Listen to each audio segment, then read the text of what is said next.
My milk could save you if you want recovery. Just close your eyes, alien doctor's touch. The medical cruiser drifted silently at the edge of known space, its once-bright hull now scarred by burns and cracks. Inside, the air felt heavy, filled with the soft hum of failing systems and the quiet sounds of pain. Alien bodies lay on floating medical beds, their skin dull and discolored, their breathing shallow and uneven. The ship's crew had faced many dangers across the galaxy, but nothing like this. An invisible radiation storm had passed through their sector, attacking cells at a level their advanced science had never encountered. Dr. Selrick stood in the center of the medical bay, 6 thin fingers shaking as he studied the latest readings. Every screen showed the same thing: organ failure, cellular breakdown, no response to treatment. Their technology, praised across dozens of systems, was useless. "We are losing them," Selrick said quietly. The other doctors did not answer. There was nothing left to say. They had tried everything: molecular rebuilders, regeneration fields, artificial cell replacements. Each solution failed within hours. The sickness adapted faster than any machine. A warning light flashed near the main hatch. "Unknown vessel docking," an automated voice announced. Selrick turned, irritated and tired. "Identify," a pause followed. "Human emergency response craft, pilot alive."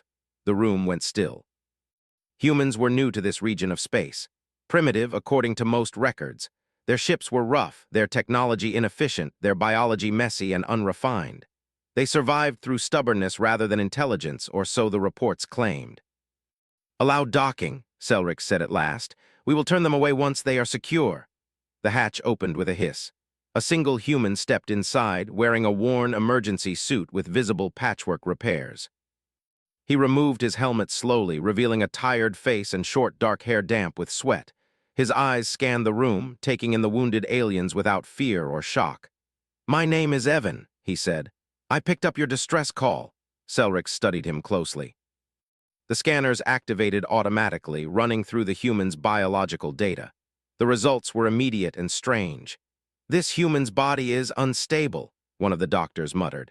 "Redundant organs, aggressive immune responses, constant micro-damage and repair." Evan noticed the looks. "That normal where I'm from," he said calmly. "You look bad. What hit you?" Selrick hesitated, then answered. "A form of radiation that destroys cells from the inside. We cannot stop it." Evan stepped closer to a patient, careful not to touch. "You tried rebuilding them from scratch, didn't you?" "Yes. That might be the problem," Evan said. "Sometimes you don't rebuild, you help the body heal itself." Several doctors clicked their mandibles in disbelief. "Our bodies are superior," Selrick said stiffly. "Self-repair is inefficient." Evan did not argue, he simply pointed at the nearest patient. "That one will be dead in 2 hours." Silence followed. Selrick exhaled slowly. "What do you suggest, human?" "Let me run a few tests on me." Reluctantly, Selrick agreed. The scanners focused fully on Evan.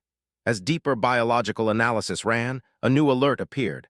One compound, naturally produced in the human body, showed a stabilizing effect when simulated against the alien radiation damage. Selrick leaned closer to the screen. "This substance, it is a nourishment fluid?" Evan glanced at the data. His eyebrows lifted slightly. "Yeah, that's milk-based proteins and immune carriers. Humans use it to protect newborns." The doctors exchanged uneasy looks. "You are suggesting feeding patients with this substance?" Selrick asked. "Not feeding," Evan said. "Direct biological interaction, carefully controlled."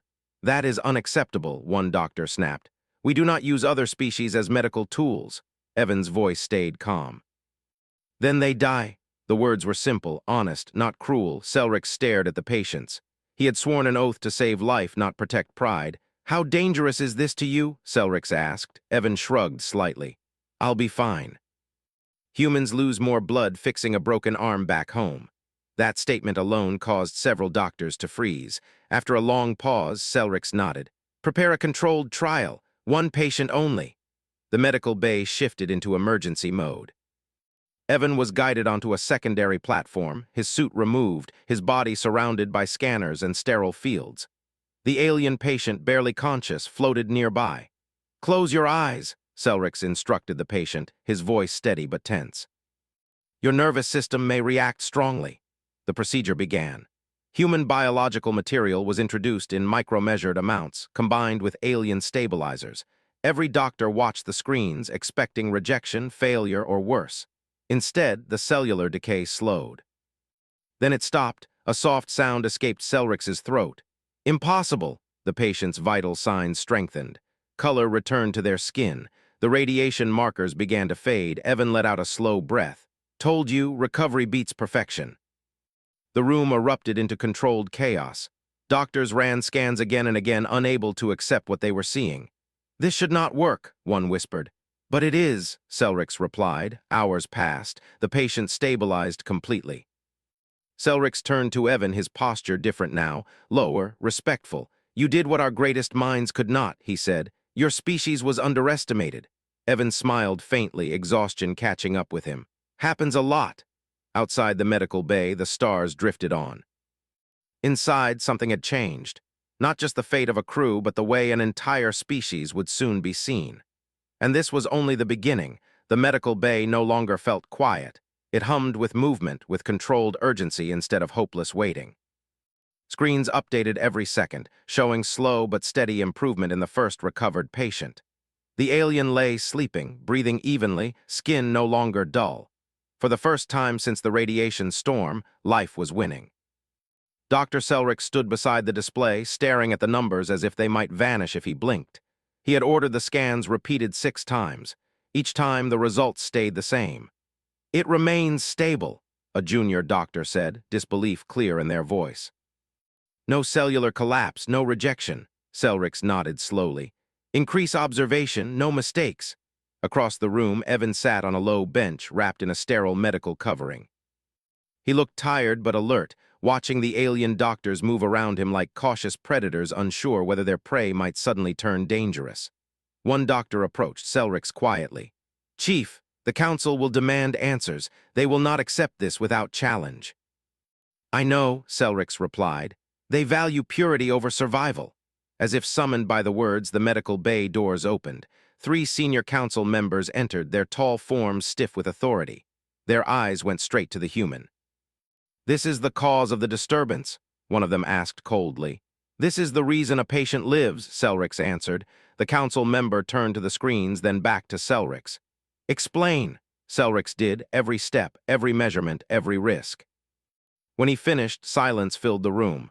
You used biological material from an inferior species, another council member said. This sets a dangerous precedent. Evan stood up slowly. With respect, he said, your people were dying. I didn't see anyone else stopping it. The council member bristled. You will address us properly. Selrix raised a hand. Enough, the human speaks truth. That alone caused murmurs among the watching staff. The council leader stepped closer to Evan. You claim this treatment can be repeated? Yes, Evan said. But not rushed. Every body is different, yours too. The leader's eyes narrowed. You are telling us our science is flawed. Evan shook his head. No, I'm saying it's incomplete. The council withdrew to deliberate, leaving tension behind like static in the air. Selrix exhaled slowly. You spoke boldly, he said to Evan. People usually don't like that, Evan replied.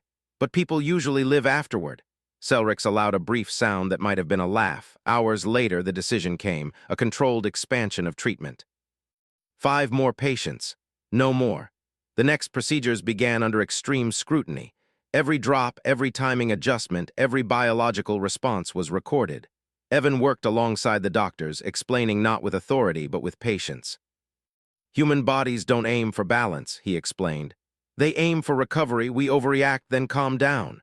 The aliens struggled with the concept. Their biology was precise, optimized, efficient. No wasted motion, no excess, yet patient after patient began to stabilize. Not all smoothly. The 3rd patient convulsed violently when the treatment began. Alarms flared. Doctors moved to terminate the process. Wait, Evan said firmly. Give it 10 seconds. Selrix hesitated, then nodded. The convulsions slowed. The patient's body adapted, recalibrating itself around the foreign input. Moments later, the readings leveled out. One doctor sank into a chair. That should have killed them. But it didn't, Evan said.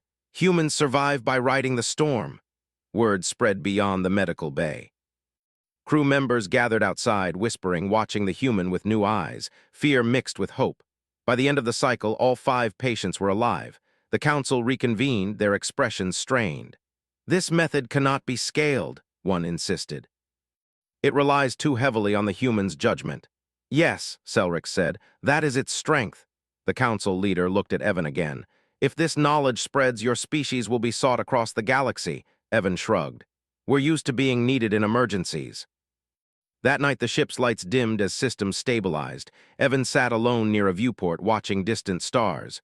Selrix joined him. You should rest, Selrix said. I will, Evan replied. After I know everyone's stable. Selrix studied him.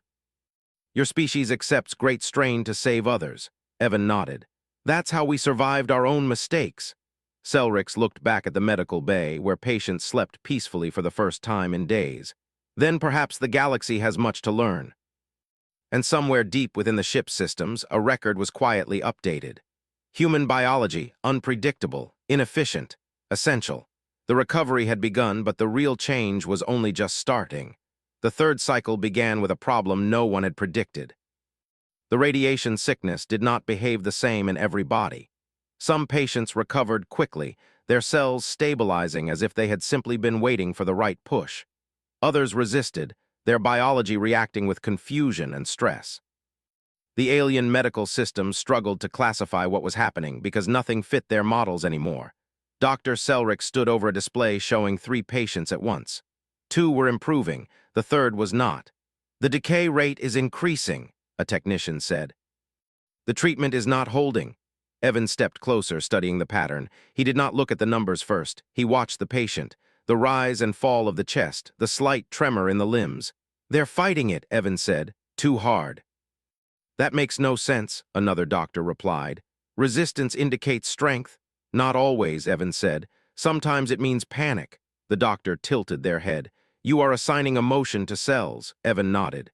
Yeah, because cells don't know anything else. The patient's vitals dipped sharply. Alarms sounded. Terminate treatment, someone said. Wait, Selric said, his voice surprised even himself. Let the humans speak. Evan took a breath. Reduce the dose, slow it down, let the body adjust on its own terms. That violates protocol, a doctor protested. So does survival, Evan replied. Selric hesitated for half a second, then nodded. Do it. The dose was reduced. The alarm softened. The patient's breathing steadied, slow and uneven, but alive. Minutes passed. Then the readings began to climb. The room went quiet. It adapted, Selric said softly. Yes, Evan said. You stopped forcing it. For the first time, Selric felt something close to discomfort. His entire career had been built on control, precision, mastery over biology. And yet here stood a human who treated the body like a partner, not a machine. As the cycle continued, more complications appeared. Some patients reacted too strongly. Others barely reacted at all. The alien doctors kept trying to standardize the process to make it predictable. Evan kept undoing their adjustments. You are interfering, one senior doctor snapped. Your changes are inconsistent. They're responsive, Evan replied. There's a difference. The tension grew with every hour. The council watched closely, sending observers into the medical bay. They did not interfere directly, but their presence weighed heavily on everyone. One observer pulled Selric aside. This is becoming dangerous, they said. You are allowing a single human to override our systems. Selric looked back at the patients. Alive, breathing, recovering. I am allowing life to continue, he said. That is my duty. The observer did not reply. Later, a new crisis struck. A patient deeper in the bay suddenly collapsed, not from radiation sickness but from system overload. Their body, weakened by days of decay, could not handle even the adjusted treatment. The alarms were louder this time. Red lights filled the room. Cardiac failure, a technician called out. Prepare regeneration field, another shouted. Evan was already moving. No, he said sharply, that will kill them. You cannot know that, Selric said, though uncertainty crept into his voice. I do, Evan replied.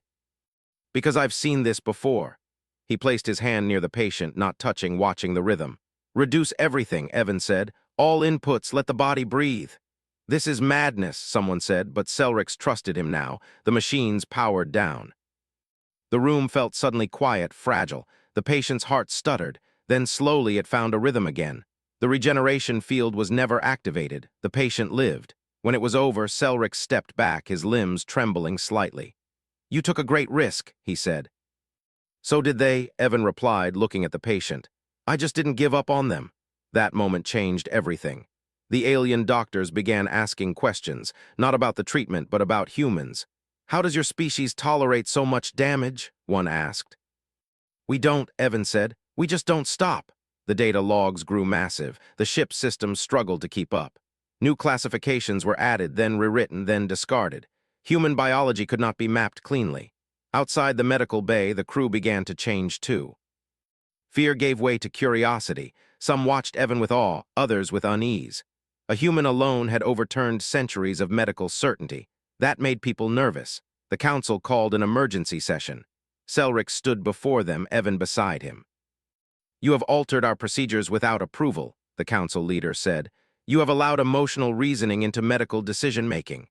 "Yes," Selric said, "and people are alive because of it." "You risk contamination of our medical doctrine," another council member said. Evan spoke calmly. "Your doctrine almost wiped you out." Silence followed. The leader leaned forward. "If this knowledge spreads, it will destabilize our authority." Selric's met their gaze. "If it saves lives, then authority must adapt." The council dismissed them without a verdict. That night, the ship passed into safer space. The radiation threat faded behind them, but something far more powerful had taken its place: change. In the quiet hours, Selrix reviewed the logs alone. Again and again, the same pattern appeared. When machines led, patients failed. When judgment and flexibility guided treatment, patients lived. He looked at a simple note Evan had added to one record. "Recovery isn't clean." "It's messy, but it works." Selrix closed the file. In the medical bay, Evan checked on the patients one last time before resting. Every bed was occupied by someone who should have been dead. As he turned to leave, Selrix stopped him. "You have altered our understanding of medicine," Selrix said, "and of humanity." Evan smiled tiredly. "Wait until you see what we're like when we're not trying to save you." Selrix was not sure if that was a joke. As the lights dimmed and the ship sailed on, one truth became clear. The aliens had survived the radiation storm. They were not prepared for what came next, because now the galaxy would learn that humans did not conquer through perfection. They conquered by refusing to let go. The first warning came without sound. A soft flicker passed through the medical bay lights, so brief that most of the staff did not notice. Evan did. He paused mid-step, his instincts tightening. "Something's wrong," he said. Selrix looked up from a patient monitor. "All systems report stable." Evan shook his head. "Not the ship, the people." Almost on cue, a patient near the far wall gasped sharply. Their body stiffened, then relaxed, then stiffened again. Alarms followed a heartbeat later. "Radiation markers spiking," a technician called out. "That should not be possible. We've cleared the field." Selrix moved quickly. "Is it a relapse?" "No," Evan said. "It's something new." Another patient reacted, then another. The room filled with warning tones, overlapping and urgent. "What changed?" Selrix demanded. The technician checked the logs. "Nothing, no new exposure, no system errors." Evan's eyes scanned the room. He noticed the small details, the timing, the order. The patients who reacted first were the ones who had recovered fastest. "They're overcorrecting," Evan said. "Their bodies pushed too hard to heal." "That is not logical," Selrix said. "It is human logic," Evan replied. "And now it's happening to them." The alien bodies, once stabilized, were now straining under the weight of forced recovery. Their cells, inspired by the treatment, had gone too far, growth without restraint, repair without pause. "This is cellular overload," Selrix said slowly. "We've never seen this." "Because you never let bodies try," Evan said. "You always controlled them." A patient screamed, a sharp sound that cut through the room. The staff froze for a fraction of a second. "Act," Selrix commanded. The doctors rushed to apply suppression fields, but Evan stepped forward. "No," he said firmly, "you'll make it worse." "You are not in command," one doctor snapped. Selrix raised a hand. "He is." The words shocked everyone, including Evan. "Listen," Evan said quickly. "Their bodies learned recovery, but not restraint. You have to teach them when to stop." "How?" Selrix asked. Evan swallowed. "By doing what humans do." He moved to the central console and began adjusting parameters manually, something no alien doctor ever did. He slowed the recovery signals, introduced pauses, allowed damage markers to exist without immediate correction. "This feels wrong," a technician said. "We are allowing harm." "Yes," Evan said, "a little so they don't destroy themselves." The first patient's screaming softened into ragged breathing. The second stabilized. The third followed, but not all. One patient at the center of the bay convulsed violently, their vitals dropping fast. "Heart failure imminent," the system announced. Selrix rushed forward. "What do we do?" Evan stared at the patient, his mind racing. "They can't adapt fast enough. They need help." "Another human?" Selrix asked. "There is no time." Evan made a decision that would echo far beyond the ship. "Link me to them," he said. The room went silent. "That is forbidden," a council observer said sharply from the back. "Direct biological feedback between species is prohibited." "They'll die," Evan said. "I won't." Selrix hesitated, then nodded. "Do it." The link was established. Not physical but biological feedback through shared monitoring and adaptive response fields. Evan's body reacted instantly. Pain shot through him, his muscles tensed, his breathing hitched. "What is happening?" a technician asked. "He's sharing the load," Selrix said, awe creeping into his voice. Evan's heart rate climbed. Sweat broke across his skin. His body began compensating, adjusting, absorbing stress that the alien body could not handle alone. "This is unsustainable," someone said. "The human will collapse." Evan gritted his teeth. "I've got more margin."